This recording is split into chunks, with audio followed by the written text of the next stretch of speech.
নবদ্বীপ নদিয়া জেলার অন্তর্গত একটি পবিত্র ধর্মস্থান, যা শ্রী চৈতন্য মহাপ্রভুর জন্মস্থান হিসেবে পরিচিত। এই শহরটি বৈষ্ণব ধর্মের কেন্দ্রস্থল ও প্রতি বছর হাজার হাজার ভক্ত ও পর্যটক এখানে ভ্রমণে আসেন। নবদ্বীপ ধামে বহু গুরুত্বপূর্ণ তীর্থস্থান রয়েছে, যার মধ্যে আজকে আমরা তুলে ধরব শ্রী ধামেশ্বর মন্দিরের কথা, যা বৈষ্ণব ধর্মাবলম্বীদের কাছে এক অতীব পবিত্র জায়গা।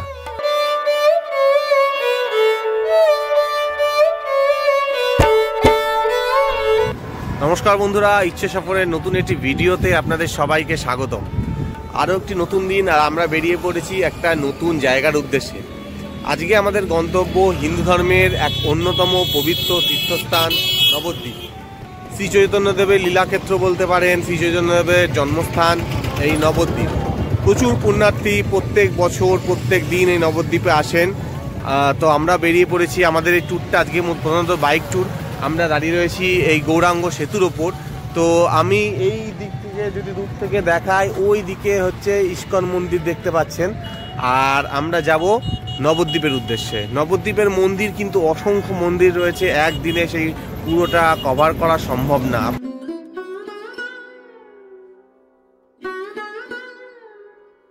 নবদ্বীপের প্রধান ঈশ্বর ধামেশ্বর মহাপ্রভু। সারা বিশ্বের বৈষ্ণব ধর্মাবলম্বী মানুষ নবদ্বীপে আসেন শ্রীমতী বিষ্ণুপ্রিয়া দেবী সেবিত এই ধামেশ্বর মহাপ্রভুর টানেই।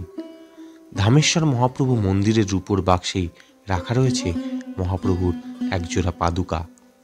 এই পাদুকা পূজা করতেন তার স্ত্রী বিষ্ণুপ্রিয়া দেবী।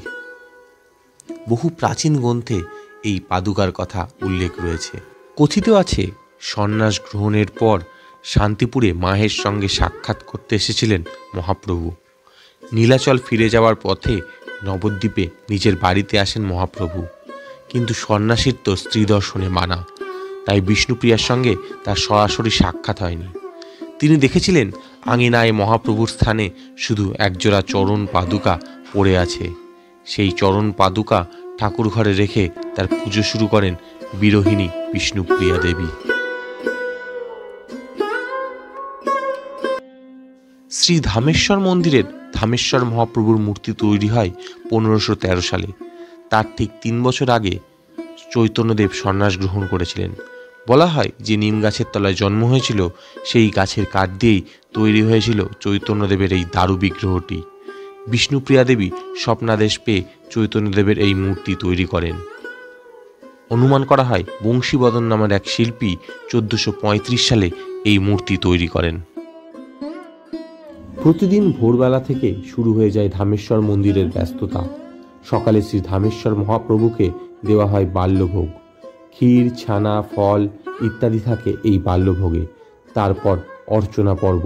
সারাদিনে মোট 5 বার মহাপ্রভুর সেবা পুজো হয়।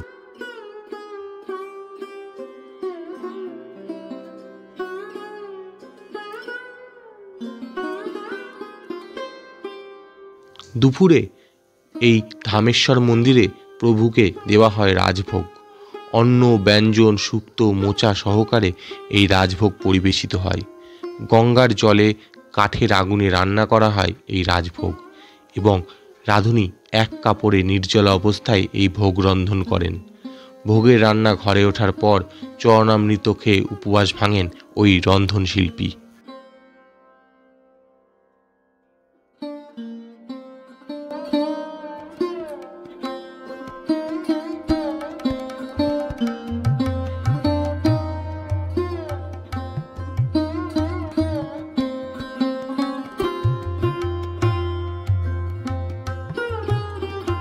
বৈশাখ মাসে শ্রী শ্রী ধামেশ্বর মন্দিরে মহাপ্রভুকে শীতলী ও পাকালি ভোগ নিবেদন করা হয়। এই ভোগ রান্নায় দধির ব্যবহার হয়। বিকেল 5টায় ছানা, ফল, মিষ্টিতে ফের ভোগ দেওয়া হয় প্রভুকে, এবং রাতে ভোগদানের পর চলে শয়ন আরতি। প্রতি 1 বছর অন্তর অঙ্গরাগ করা হয় মহাপ্রভুর। সেই সময় 15 দিনের জন্য মন্দির বন্ধ থাকে।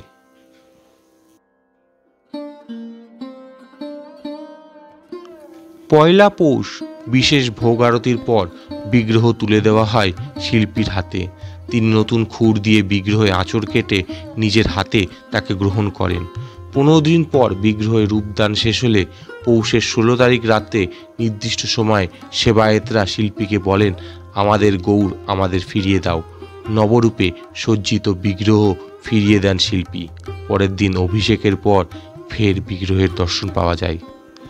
আজকের আমাদের এই ভিডিও ভালো লাগলে লাইক, কমেন্ট ও শেয়ার করে আমাদেরকে সাপোর্ট করবেন। ধন্যবাদ, ভালো থাকবেন।